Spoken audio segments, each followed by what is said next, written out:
Hi everyone, and welcome to this episode of Fan Art Friday.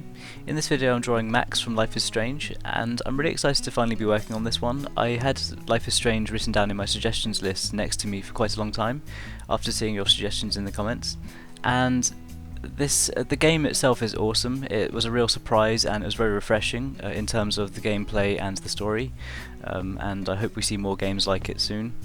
It's I really want to try and work on a drawing of Max, and I want to work on a drawing of Chloe eventually too.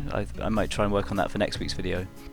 For the outlines of this drawing, I started off by using a sepia coloured Copic multiliner pen. It's very fine at 0.05mm, and it gives you that extra line control. In my recent drawings I've really been spending a lot more time on the outlines and trying to put more effort into them to see how that affects the end result, and I really wanted to try that on this drawing.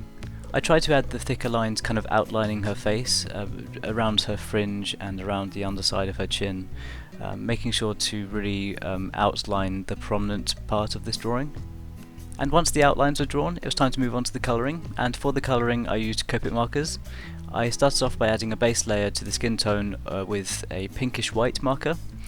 I added a few layers of this. I started off with a very thin layer, and then I added some extra thicker areas around her eyes, around the tip of her nose, and around the sort of underside of her chin and around the edges of her face, focusing on the shaded areas with a bit more colour. I then added a layer of pale grape, and then after that I added another layer with light grape. Light grape is much darker, so I focused that around the outside of her eyes, around the top of the nose, around the edges, and especially around the edges of the face. In this drawing I really wanted to spend more time on the skin tones, really focusing on the colour gradient and trying to make it look as much like skin as possible.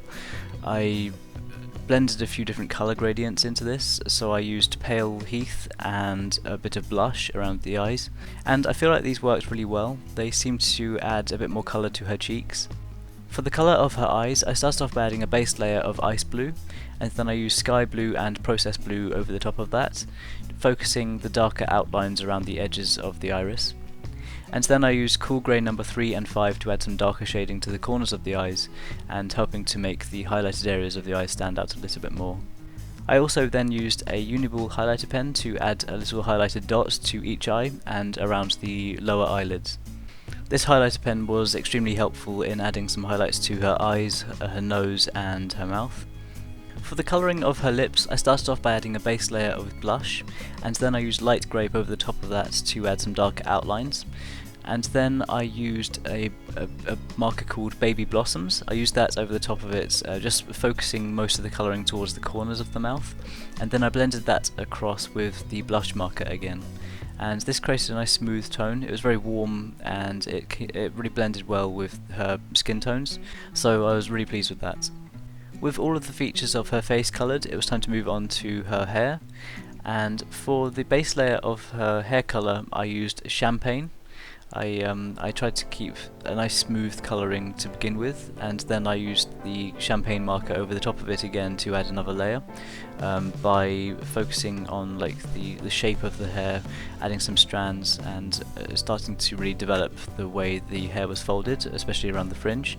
And once that layer was completed, I then used the light walnut marker over the top of it to really focus on drawing and shaping the colouring of the hair, really focusing the darker tones to the lower parts of the hair and having some highlighted areas towards the top of the head. I was really pleased with how this turned out. I tried not to focus too much on the detailing and tried to keep it nice and relaxed and flowing, especially around the front of her hair, around the fringe and around the edges of her face, and it worked out in the end. I kept just these two markers, and I didn't need to add any extra highlights or anything. With those features completed, it was time to move on to the colouring of the rest of the drawing, and for the skin tones on her neck I used the same method. For the pink t-shirt I used pure pink, and for the rest of her clothing I used the cool grey markers. And with all of the colouring completed, I then used a Copic multiliner black pen. I think it's 0.3mm, so it's a bit thicker than the outliner pen I used initially. I used this around the outlines of her face and around her neck, and focused some of the darker outlining around the undersides of some of the hair. just outlining her face and showing up some of the shaded areas and helping them contrast with the highlighted areas. I think this worked especially well around some of the features on her face, especially her eyes, her nose and her mouth. Just adding a little bit of dark outlining really helped to add some more depth to the drawing. And after that, the drawing was completed. I didn't want to add any extra details to the background or anything. I wanted to keep it as a nice simple portrait. So please let me know what you think in the comments below. And if you enjoy videos like this, then make sure you're subscribed, and any likes or shares on this video are hugely appreciated and it really means a lot to me. If you want to follow me on Twitter or Facebook or Instagram and follow along with the progress photos throughout the week, then be sure to check out the links in the description box below. And once again, thank you so much for the support on this channel. It really means a lot to me and I have so much fun working on these drawings. If you have any more suggestions, then please let me know. Thanks for watching this video and I'll see you all soon.